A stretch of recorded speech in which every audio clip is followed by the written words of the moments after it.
간단하게 제가 골프 인문학이라는 게 도대체 뭔지 한번 말씀드릴게요. 골프 인문학 도대체 뭐야? 골프는 그냥 치는 게 중요한 거 아니야?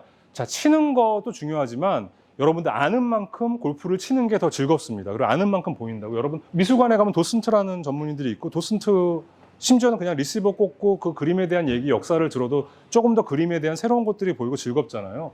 골프도 마찬가지입니다. 여러분 골프의 입문 단계는 뭐라고 저는 생각을 하냐면 와인이나 마찬가지인데요. 처음 와인 접하시는 분들 뭐 와인이나 막걸리나 뭐 위스키나 다 알코올인데 뭐 비슷하잖아. 그런 것처럼 골프도 잔디만 깔려 있고 그냥 스코어 잘 나오면 좋은 골프장 아닌가? 그 어떻게 보면 입문 단계라고 하면, 자, 그 다음에 저희가 와인을 레드 와인이랑 화이트 와인 구분해서 마시게 되잖아요. 골프장도 경치가 보이기 시작하는 그 순간부터는 제가 보기에는 초보 단계에 들어가는 겁니다. 내 공 치는 것만 급한 게 아니라 약간 경치도 보이고, 아, 홀이 코스가 이렇게 생겼네, 되게 재미있네. 자, 그 다음 단계가 뭐냐면 있죠.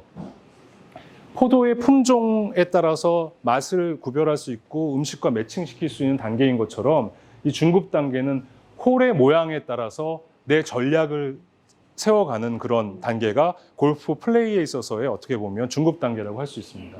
상급 단계는 뭐냐면요. 와인 원산지까지 생각하면서 마시는 분들도 있잖아요. 간학가다 보면 공부 많이 하시는 분들은. 자, 골프장도요. 어디에 지어졌는지에 따라서 골프장을 플레이하는 방식이 달라집니다. 왜냐하면 잔디와 땅의 경도가 다르기 때문에 어떻게 플레이할지 달라지거든요. 마지막에 소믈리에급은 국가별로, 지역별로 골프장을 구별할 수 있고, 그거에 따라서 잔디의 특성을 플레이에 반영할 수 있는, 버뮤다 잔디에서는 어떻게 쳐야 되고, 페스큐에서는 어떻게 쳐야 되고, 벤트에서는 어떻게 쳐야 되고, 그런 단계가 있습니다. 와인에도 때루아가 있듯이요, 골프장에도 때루아가 있거든요. 와인을 만드는 가장 좋은 이 토양은 뭐 프랑스 뭐 있다고, 이태리에 있다고 하고 호주에 있다고 하는데, 골프장도 가장 좋은 골프장을 만들 수 있는 토양이 따로 있습니다. 그 중에 가장 대표적인 곳이 스코틀랜드의 바닷가, 또 롱아일랜드 뉴욕에 있는 그 뉴욕주에 있는 롱아일랜드의 바닷가, 그곳에 가장 명문 골프장이 많이 몰려 있고요. 그 다음에 또 하나 우리와 거의 같은 시간대를 공유하는 호주의 멜버른 지역에 가면 정말 명문 골프장들이 많이 있습니다. 자, 그럼 여러분들 도대체 훌륭한 골프장은 어떻게 평가할 거야? 우리가 일주일에 4번씩 골프를 치는데, 그럼 내가 도대체 A 골프장을 갈 거야? B 골프장을 갈 거야? 어떤 골프장이 이 골프장 더 낫다고 무슨 기준으로 말할 수 있어? 내가 그냥 스코어만 잘 나오면 돼? 그건 아니거든요. 자, 9가지 평가 기준이 있습니다. 제가 그 미국의 골프 매거진의 100대 코스 선정위원으로 활동을 했고, 지금도 계속 이 세계 100대 골프장들 다니고 여러 골프장을 다니면서 평가를 저는 계속 하고 있는데, 이 9가지 평가 기준을 통해서 저는 평가를 합니다. 뭐 신미성, 뭐 분위기, 앰비언스, 코스 관리 상태, 디자인 다양성, 난이도, 플레이 적정성, 걷기 편안함, 뭐 이런 여러 가지 것들인데, 그중에서 가장 중요한 거 2가지만 설명드릴게요. 샷 밸류라는 것과요. 그 다음에 기억성이라는 거, 가장 중요하게 저희들이 생각을 합니다. 그것이 무엇이냐? 샷 밸류는요, 도전과 보상.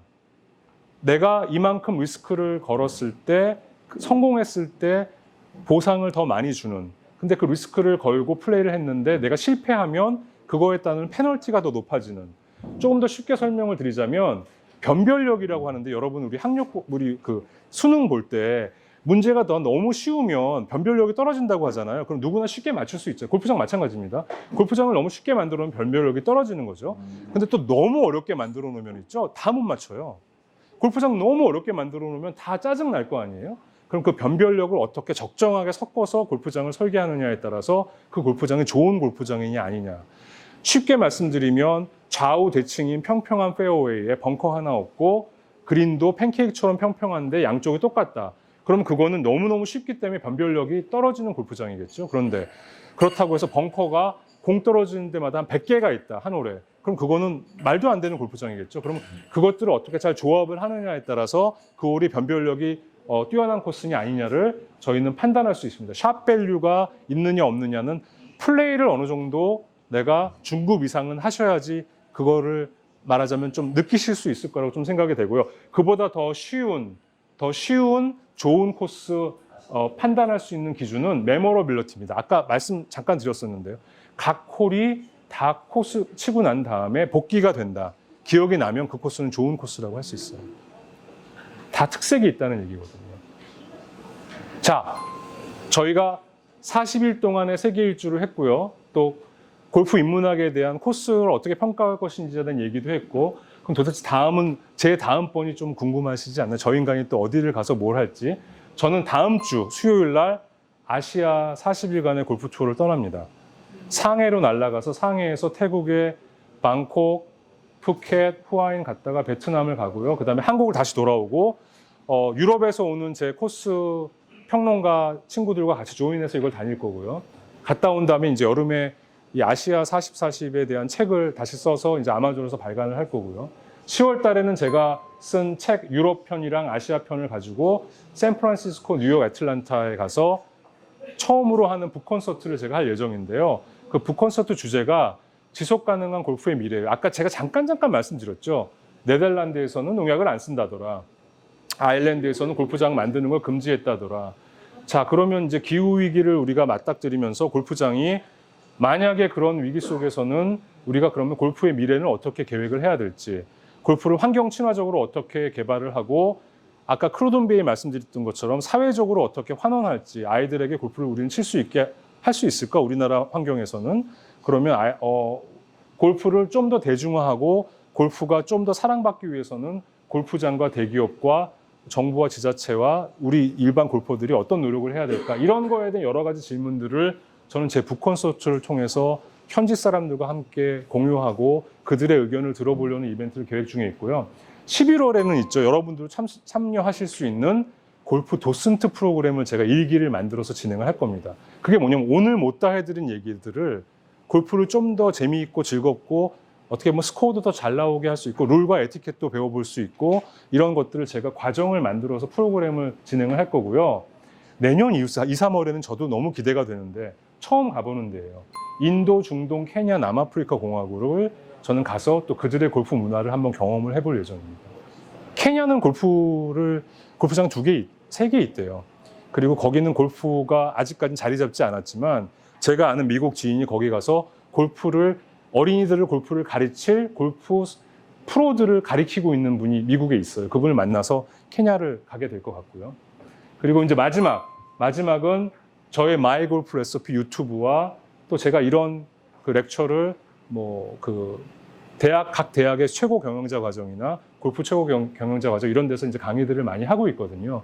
그런 여러 가지 이런 그 기회들을 통해서 말씀드린 그런 골프의 미래 이런 것들에 대한 얘기들도 최대한 많이 앞으로 좀 더 많이 할 기회를 많이 만들 것이고 맨 마지막에 있는 줄 좀 궁금하시죠? 세계 100대 코스를 우리나라에 만든다. 그것도 DMZ 프로젝트다. 약간 좀 어마어마하게 들리지 않습니까? 제가 계획하고 있는 것 중에 하나가 10년 전부터 구상하고 있었던 건데요. 여러분 DMZ가 지금 70년 동안 천혜 자연보호지역인 건 아시죠? 물론 지뢰가 많죠, 거기는. 저는 DMZ 안에다 골프장을 짓겠다는 얘기가 아니고요. 우리나라에는 세계 각국에서 우리나라 골프 여행을 오는 사람들이 거의 없어요. 왜냐하면 그만큼 좋은 골프장도 없을 뿐더러 한번 오게 되면 서너 군데 정도는 치고 가야 되는데 일반 외국인들이 와서 그렇게 칠 수 있는 골프장이 없는 거죠. 사우스케이프 정도 사람들이 관심을 갖고 있는데 거기 하나 와서 치려고 한국을 오진 않아요. 일본 가서 깜짝 놀란 거거든요. 하네다 공항에 제가 작년에 내렸는데 영국에서 온 12명의 여성 열혈 골퍼들이 골프백을 이렇게 짊어지고 왔어. 여기 골프 치러 온 거냐고 제가 물었더니 일주일 동안 영국에서 골프 치러 왔대요, 일본에. 일본은 그게 가능하다는 거. 그리고 한국은 왜 그게 가능하지 않을까? 일단 좋은 골프장이 있어야 되고요. 일반인들도 갈 수 있는 천혜의 자연에 그걸 만들 수 있어야 하고 산 깎아서 만드는 게 아니라 그리고 뭔가 그걸 골프장을 만드는 사람의 타겟, 뭔가 목표가 분명해야겠죠. 저는 DMZ를 백그라운드로 그 접경 지역에 세계적인 골프 리조트를 만들면 우리나라에도 외국인들이 와서 골프를 치러 여행을 올 수 있는 충분한 환경을 만들 수 있지 않을까? 그런 생각을 지금 구상을 그래서 많이 하고 있습니다. 그래서 이런 것들에 대한 활동을 저는 앞으로도 계속 할 예정입니다. 그래서 많이 관심을 가져주시고요. 제가 이따 명함 드리고 제가 처음 쓴 책을 여러분들 선물로 드리려고 제가 가져왔습니다. 그래서 책도 한번 기회가 되면 읽어봐 주시고 유튜브도 꼭 한번 구독해 주시기 바랍니다. 오늘 긴 시간 동안 너무 경청해 주셔서 감사하고요. 혹시 궁금한 게 있다. 거기 가려면 어떻게 하면 제일 좋아요? 혹은 골프는 어떻게 하면 잘 칠 수 있나요? 그건 제가 대답해 줄 수 있을지는 잘 모르겠는데 저는 핸디캡이 6.5거든요. 근데 왔다 갔다 해요. 그래서 잘 칠 때는 또 잘 맞고 골프가 원래 그렇습니다. 혹시 질문 있으신가요? 질문 있어요. 네. 갑자기 생각나는데 네. 샷보면서는 그 레디티가 앞쪽에 있나요? 레디티 위치 굉장히 중요한 질문이십니다. 왜냐하면 있죠. 그게 골프 설계가들 사이에서도 굉장히 중요한 이슈예요. 대부분의 골프장들은 레이디 프렌들리 하지 않습니다. 솔직하게 말씀드리면 안타깝지만 특히 영국은요. 굉장히 남성 위주의 스포츠예요. 골프가. 남자들은 자기 핸디캡이 자기의 남성성의 상징이에요. 어떤 사람들은. 근데 레디티가 그만큼 앞에 있지 않다 보니까 제가 아까 말씀드린 골프장 중에 하나 노스베리에 갔는데 여자분들 둘이랑 조인이서 쳤거든요. 근데 한 홀에서 그러는 거예요. 당신은 골프장 설계도 하고 골프장을 비평한다면서 이 홀에 대해서 어떻게 생각해요? 저한테 그러는데 약간 일단 어조부터 자체가 되게 시니컬했어. 그 홀이 굉장히 유명한 홀이거든요. 그린이 이렇게 비아리스 그린이라고 가운데가 이렇게 계곡처럼 파여있기로 유명해요. 저는 그 홀 갈 때마다 너무 즐거운데 물론 스코어는 잘 안 나오지만 근데 이분이 하는 얘기가 자기는 이 홀이 되게 실리하다고 생각하는데 좀 우습다, 멍청하다라고 생각하는데 왜요? 그랬더니 우리는 여자로서 레이디티에서 드라이버를 쳐도 겨우 그 또랑 개울이 넘어갈까 말까 해서 일단 힘들고 그리고 거기서 아무리 잘 쳐도 세컨샷을 롱아이언 잡고 쳐야 되는데 그 온그린을 시킬 수가 없어 매번. 그러니까 너무 힘든다는 거야. 그때 제가 느꼈죠. 제가 여자가 돼보진 않았기 때문에 몰랐지만 여성 골퍼들 입장에서는 티의 위치가 굉장히 중요하구나. 그래서 요즘에 미국에서는요. 티잉 그라운드를 여성뿐만 아니라 아이들도 칠 수 있게 앞쪽으로 많이 옵션을 많이 놓는 게 트렌드가 되어 가고 있습니다. 사실은 그게 굉장히 중요하거든요. 왜냐하면 요즘에 우리나라 대한민국의 골프장을 먹여 살리는 사람들은 여성 골프들이에요. 주중골프에 골프장 가보시면 여성 골프 굉장히 전 세계적으로 대한민국 같은 데 없어요. 일본은 여성들 거의 안 치고요, 골프를. 미국도 여성 골퍼들 잡으려고 난리고요. 영국도 가보면 여성 골퍼들 많지 않은데 대한민국만 유독 여성들이 골프도 잘하시고 양궁도 잘하십니다. 그것도 또 제 강의 주제 중에 하나인데요. 왜 우리나라 여성들은 골프도 잘하고 양궁도 잘할까? 약간 배달의 민족인데 뭔가 DNA에 뭔가 있는 것 같기는 해요. 네, 그렇습니다. 노력할 게 굉장히 많습니다. 레이디 티를 어떻게 설계하느냐 중요한 이슈이긴 합니다. 네.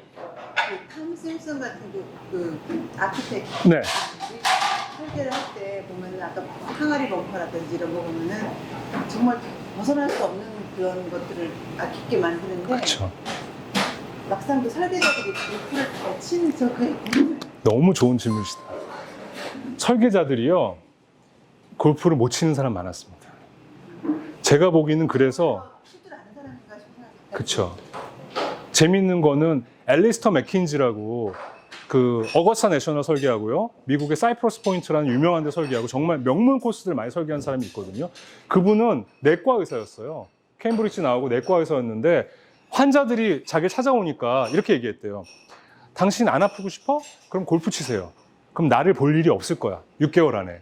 그 정도로 골프를 사랑한 분이거든요. 근데 그분 핸디캡이 그분은 보기 플레이도 못했대요. 근데 그분이 설계를 어떻게 했냐면 그린을 되게 어렵게 만들었어요. 자기는 퍼팅은 잘했거든요. 다 잘 친 건 아닙니다. 그게 재미있는 사실이요. 1900년도 이전, 1800년도 말에는 골프 설계를 누가 했냐면 유명 프로 골퍼들이 했어요. 그러니까 골프 잘 치는 사람들이 했는데 1900년도 초로 넘어오면서 이상하게 갑자기 변호사들이 등장을 하기 시작해요. 뭐 캠브리지, 옥스포드, 뭐 갑자기 내과 의사도 하고 제 생각에 약간 이랬던 것 같아요. 그들이 프로 골퍼들이 만들어 놓은 골프장에 내가 회원이 돼서 골프를 쳐봤는데 일단 너무 어렵고 또 하나는 왠지 이 사람들은 그냥 본능으로 설계하는 것 같아. 우리는 좀 교육도 받았고 뭔가 시스템적으로 이거 설계할 수 있는데 그래서 이분들이 그런 시스템을 나름 만들었어요. 변호사들 뭐 이런 교동교육을 받으신 분들이. 지금까지도 그분들의 골프장들이 굉장히 세계 100대 코스, 명문 코스들을 많이 차지하고 있고 그렇습니다. 되게 좋은 질문을 두 분께서 또 여성 골퍼께서 또 해주셨는데 오늘. 자, 그럼 더 질문이 없으시면 오늘 그러면 제 골프 여행 토크쇼는 여기서 마치도록 하겠습니다. 감사합니다.